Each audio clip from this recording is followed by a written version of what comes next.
Okay, hello, it's Doris with Aldi Books, and I have 6 minutes before I have to get to the bus. So this is probably going to be a wrap up with intermission. I'll do the second half at school. So this is going to be my October wrap up. I wanted to do the physical books, but I didn't want to carry them to school with me. So let's just do that first. So, okay, I've only read 6 books. Don't say only, Doris. 6 is great. I read 6 books. In October. Today is the 31st, actually, but I'm done with completions for the month, I am sure. Those books will be on my TBR talk tomorrow, November 1st, here in China. So 2 I finished way early in the month and I've already talked about. Those were Blackbird Oracle by Deborah Harkness and Emily Wilde's Map of the Other Lands by the author of that. Emily Wilde is the fairy professor. And those books, there's 2. Emily Wilde's Encyclopedia of Fairies is the first, and then The Map of the Other Lands. And I think the 3rd is coming out in February. I cannot wait. They are so good, so good, so good. If you are looking for a cozy fantasy series to just wrap yourself into, that is the one. Emily Wilde. Remember her name. I apologize that I can't remember the author at the moment, but I have donated them to my school library so that others can read and enjoy. My school book club host has already read them and she loved them as well. Oh, they're so good. So good. Anyway, and then Deborah Harkness. So I loved her witchy series, the first 3. It's witchy vampire meet cute.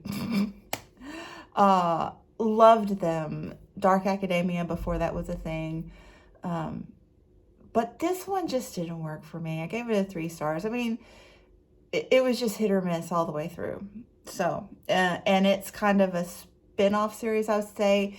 It's billed as the same series, but it's, sorry for the spoiler, but the witch and vampire do get together and have children. So this one is about their twins. I am tempted to read the next one because I want to see what happens to the twins, and maybe it's like, setting the stage kind of book, because that happens in series, and the next one could have a more cohesive plot. But anyway, 2 minutes left. So, the books I haven't talked about yet that I need to before I go to school because I have physical copies. The Spell Shop by Sarah Beth Durst and The God of the Woods by Liz Moore. So I had not heard of The Spell Shop, but my book club co-host here at school had picked it up on her travels and gave it to me to read. This is a super cozy fantasy. I would, like, if you're a child of the 80s or are aware of the 80s, this is like if Lisa Frank wrote a book, a fantasy book. I mean, there are unicorns, there are flying cats, there are mare horses and mermaids, and all sorts of fantastical creatures, centaurs. There is a talking spider plant, like a mobile talking spider plant. So it is cute. It is excessively cute. Maybe too cute for me. This was another 3-star. I just couldn't. I think, if you've been here a while, I say quite often that generally, graphic novels, I don't really love most of those. I like graphic memoirs and I like graphic nonfiction, but graphic novels just are a little bit sometimes too shallow in the story for me. And this read like that. It was more about the descriptions and less about the story and characters. I mean, it was really cute, and it's got really high ratings on Goodreads. So I am just an outlier with this one. So definitely try it if you are interested in any of that. This one, oh my word, Liz Moore does not disappoint. And I gotta go right now, but I'm gonna finish. This is a mystery story. It's set in 1975 with portions flashing back to like 1951 and 1960s.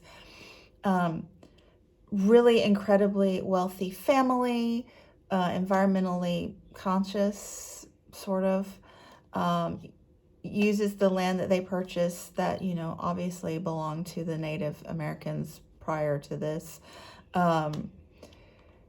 And starts a camp for children, you know, getting back to nature, but children of really wealthy people. And so you've also got locals involved in this story. And so it's essentially at the heart thematically about this contrast between how the super rich and how the middle class, lower middle class are treated differently in society. So the mystery is that the child of this couple that owns this, you know, wealthy home and camp lose a child to the woods. And then about 8 years later, their second child also gets lost at an older age. So the original child was 8, and the second one is, I think, 14. So I was mesmerized. I was really drawn in to the characters. There are several characters that just really get a grip onto your thoughts and feelings, and you wonder, you know, what's going to happen. Other ones, like maybe not your feelings, but your thoughts. It's really gripping character studies, and the mystery pulled me through. It totally pulled me through.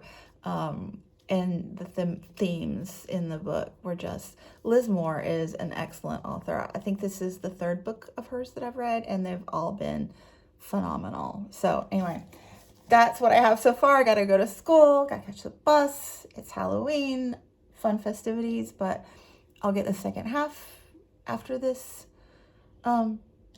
interim of random clips that I've collected in the last 3 weeks. No. Well, I'm a rocket man. Rocket man, burning on the streets out there alone. Get closer, show us how big it is. Oh, look at us. Oh, his antennas are moving. That's so nasty. Okay.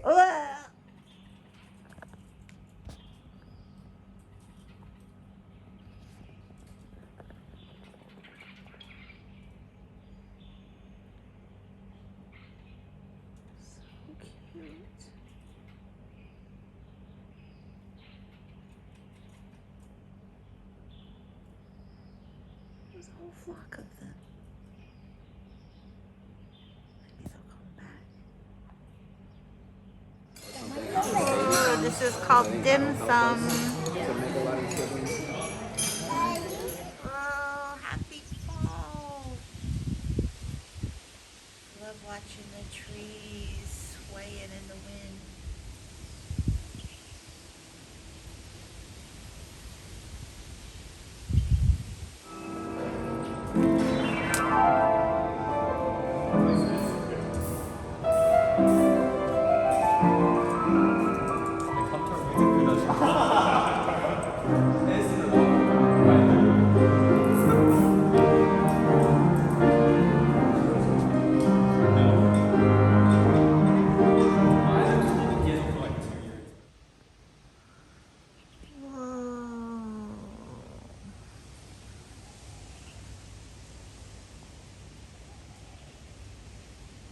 Beautiful.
Okay, I made it. Such drama.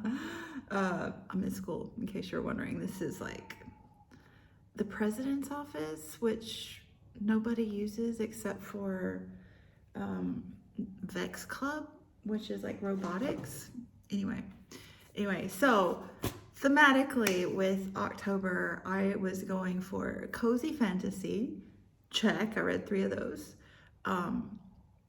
Spooky mystery thriller vibe. Check. I read 1 of those. And then obviously Victober. Okay, Victober. So here was my TBR for October. Looking forward to making the November one today, if I have time. It's gonna be a busy day with Halloween. But, so, let's just go in order here at the beginning. So, first up, we have The Forgotten Botanist, Sarah Plummer Lemon's Life of Science and Art by Wynne Brown. So this is a biography of this lady who lived during the Victorian era and a little beyond, so into the early 1900s, but it focuses on mostly her adult life. She married late 30s, early 40s to a fellow botanist, and they had adventures mostly throughout the Southwest, describing plants, collecting plants for botanical gardens, and she became an artist, which is common during this naturalist time period, to document. And then her husband became a photographer later on, also to document. And it was just really, I would say, a slice of life. There was obviously a lot of science because they were scientists, botanists, but it was more a slice of life. They both had health issues, but still were adventuresome into, their golden years. And I really just enjoyed learning more about the historical time period and day-to-day life. The thing that stuck out to me was not I read this for the Book Naturalist book club, by the way. So the thing that stuck out with me wasn't the science, it was the time period.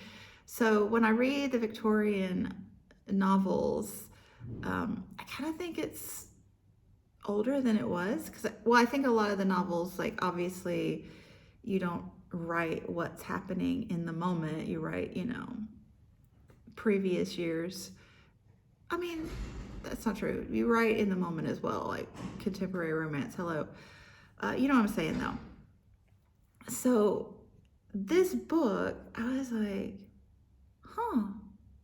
because it's a lot of like transition into the modern era. So I think the Victorian age was a lot of that transitioning into the modern era that I just didn't connect with me before. So this was super interesting. Yeah. I mean, super interesting in that respect. It was like, I enjoyed it, but it wasn't like a brilliant read for me. But I got a lot out of it here and there along the way. This one, The Fair Botanist, Could One Rare Plant Hold the Key to 1,000 Riches by Sarah Sheridan. I wasn't able to get to this one because I couldn't find it digitally, and I'm living in China, so books aren't easily accessible, physical ones. So yeah, it's a novel, a little bit past the Victorian era, but set in, one of these big, I think Kew Gardens in the UK, big botanical garden. But maybe one day. And then I wanted to read a Margaret Oliphant for Victober, because I think it was my first Victober, but the group read was Miss Marjoribanks by Margaret Oliphant, and I really loved it. It was just delightful. Miss Marjoribanks was just a delightful young lady, and I enjoyed that book tremendously. So I wanted to read, originally I wanted to read, I had Hester, I still have Hester on my TBR. I think Hester was the group read last year. But I couldn't find that. I think I found it on audiobook, but I wanted to read it on ebook. But I also found this one, Phoebe Jr. on ebook. So I ended up reading this one. I didn't get time to read Hester. And I enjoyed this. Again, it wasn't a great book for me. It was kind of all over the place with the characters, their personalities. I feel like they were, I don't know if wishy-washy is the word, but you know what I'm implying with that. Like they were back and forth. They weren't really solidified, which part of me really liked that because I think people are like that. They say things and then they say other things that are a bit contradictory, but that's the way we are. So it was very realistic in that respect. But in a novel, that's a little bit disconcerting because novels are, you know, much shorter than real life. So there's less time to figure out what people mean. You know what I mean? Anyway, this one is centering around Phoebe Jr. Her mom is also a Phoebe. But Phoebe Sr. Grew up in a small town, Carlington, I believe. Carlington. Anyway, her mother grew up in this small town, the child of the butterman. So a local store owner, shop owner. And she ends up marrying a local minister, which is a big step up in the social hierarchy of the time, and they move away and become much more affluent in society.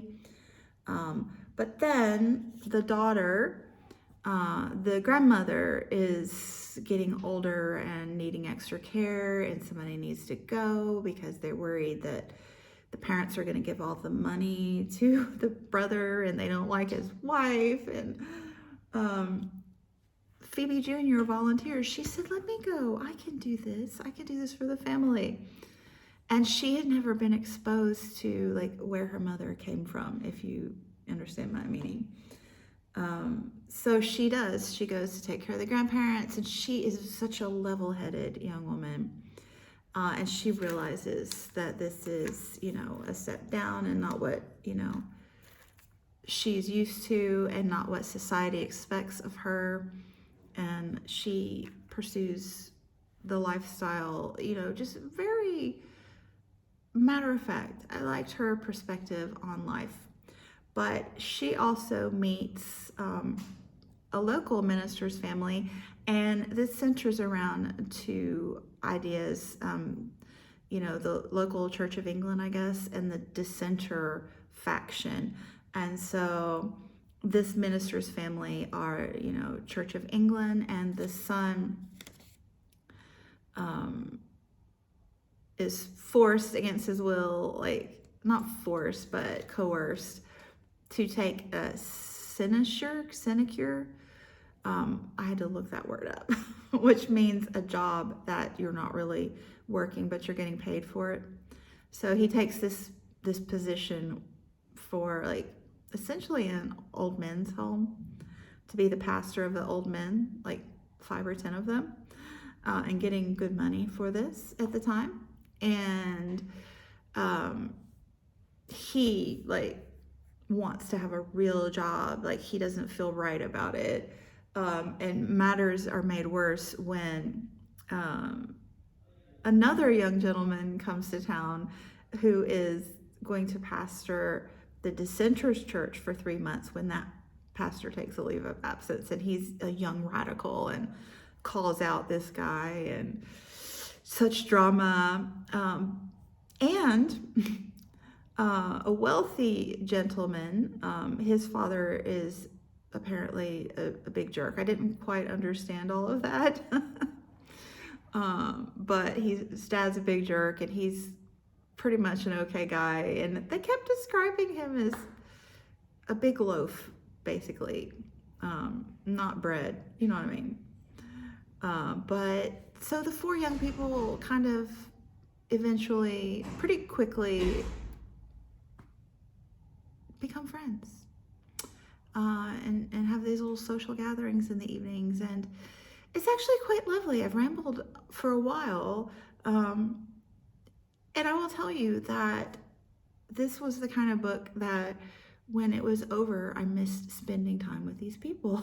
So while I don't think it's Margaret Oliphant's best work, it's just not tight, if you know what I mean. I really quite enjoyed it. So that is what I read. I had another DNF quickly. My Name is Red by Orhan Pamuk. This is translated from the Turkish, and it centers around a really fascinating historical and religious moment. So miniature art forms in the Islamic community, gorgeous. Like, look it up. I don't remember the actual time period in numbers, but having human images was considered heretical in instances, especially in religious contexts. But even just, having your portrait. And so this was like the transition period when people actually started doing this, putting like their recognizable features into the art. So that was fascinating. And I actually, our 8th grade history teacher had her students do a project on these, and the students like did little recreations of this miniature artwork. It's like Mogul miniatures, something like that. But they were just lovely, so fascinating. So definitely this was an interesting historical period. But it was like somewhat of a mystery, or maybe it was a mystery. It was a mystery. And the writing is very blunt. It's kind of almost humorous. It's so blunt. But mysteries aren't really my bag. And I was trying to listen to it on audiobook, and I didn't make it for our book club meeting. And I said to myself, I'm just gonna see how everyone else did with it and decide if I want to finish, because I wasn't really compelled to read it at all. So we got to book club, and there were about 10 of us, and one person had finished, and he said it was okay, but not the best. And one other person was halfway through and said they were enjoying it. The rest of us were like, so I DNF'd it. Anyway, that is it for my reading in October. Very excited about nonfiction in November. So exciting. Going to make my TBR this afternoon. And I teach at a boarding school here in China, and Halloween is a big deal here. It's huge at boarding schools here. So if you're interested, I will try to add a little footage of the Halloween festivities this afternoon and evening. The decor is next level. So anyway, thanks so much for watching, and I'll be back soon. And if you'd like, there'll be a little footage at the end of Halloween. So stay tuned. Bye. Oh my God, so funny.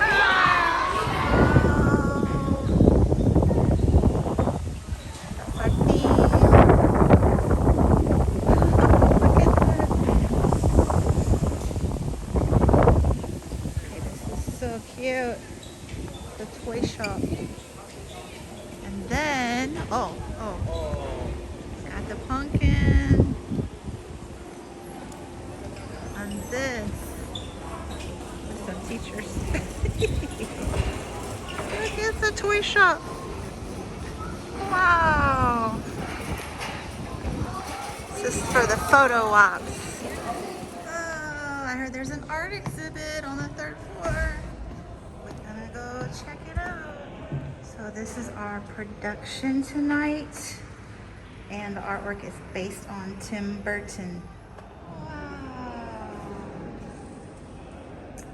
so cool. That is so cute.